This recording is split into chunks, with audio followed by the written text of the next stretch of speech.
15-й фестивальный сезон имени профессора Бориса Тевлина совпал с юбилеем Государственной хоровой капеллы Абхазии, которая в этом году отмечает свое 50-летие. Впрочем, совпадений в этот вечер было много.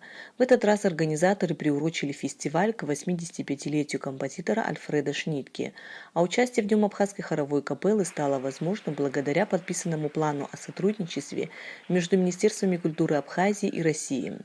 Участников фестиваля приветствовали министр культуры и охраны историко-культурного наследия Абхазии Эльвира Арсаля и представитель Московской государственной консерватории Маргарита Каратыгина.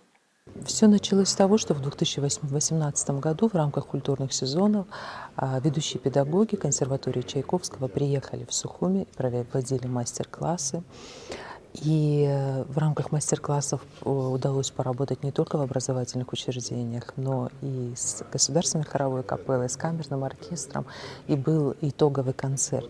И как продолжение всей этой истории сотрудничества, да, в этом году капелла получила приглашение участвовать. Конечно, для нас это огромная радость. Мы рады, что в рамках такого фестиваля, который каждый год собирает талантливых музыкантов из разных стран, будет представлена наша страна. Профессор Борис Тевлин, имя которого носит фестиваль, был известным подвижником хорового искусства и создателем камерного хора Московской консерватории. Профессор Московской консерватории, художественный руководитель фестиваля Александр Соловьев – один из тех, кто продолжает его традиции. Для нас особенно символично, что в этом году капелла отмечает 50-летие своего основания. И в разные годы капеллой руководили в том числе и яркие выпускники Московской консерватории. И один из этих выпускников, Геннадий Александрович Дмитряк, также будет принимать участие в сегодняшнем концерте. То есть здесь очень много таких пересечений. Абхазская государственная хоровая капелла под руководством народного артиста Абхазии дирижера Нудара Чанба представила зрителям 45-минутную программу, которая в основном состояла из абхазских произведений. Концерт был начат с произведения самого Нудара Чанба, написанного им во время Отечественной войны народа Абхазии. Тема войны еще раз прозвучала и в композиции, посвященной герою Абхазии Мушнихвардске. Это особенно символично накануне празднования Дня Победы. Также были исполнены известные народные песни от Ларчопа, Ахрафя и Азар. Настоящим же сюрпризом для зрителей стало участие в фестивале народной артистки Абхазии, солистки Московской Геликон-оперы Алисы Гицпа.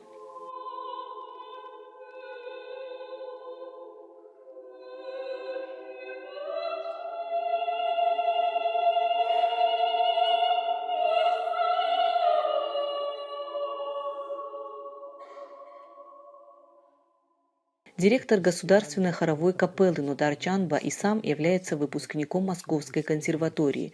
Более того, он был учеником Бориса Тевлина.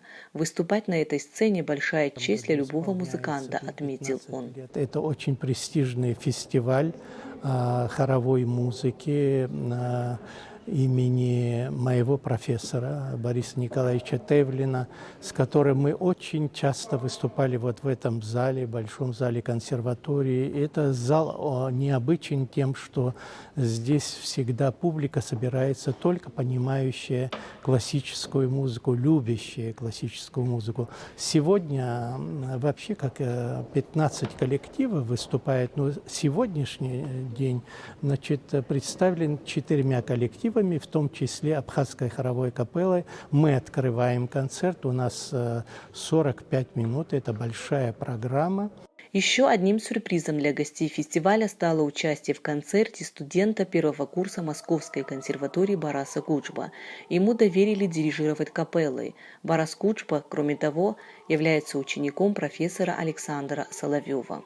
Большое спасибо организаторам этого фестиваля, в первую очередь мой учитель по дирижированию Александр Владиславович Соловьев, художественный руководитель этого фестиваля. Я считаю, что это такая большая работа, вот, которую он сделал. Он сделал такой фестиваль хоровой, в котором участвует и наш коллектив, и много коллективов, и он объединил, можно сказать, наше вот хоровое творчество вот этим фестивалем и сделал нам такой большой подарок. Хоровая капелла и солисты были очень тепло приняты публикой. Тому доказательство бурные аплодисменты и цветы. Абхазская хоровая капелла в рамках фестиваля выступила также в Тульской областной филармонии. Нона Кукускир, Абхазское телевидение из Москвы.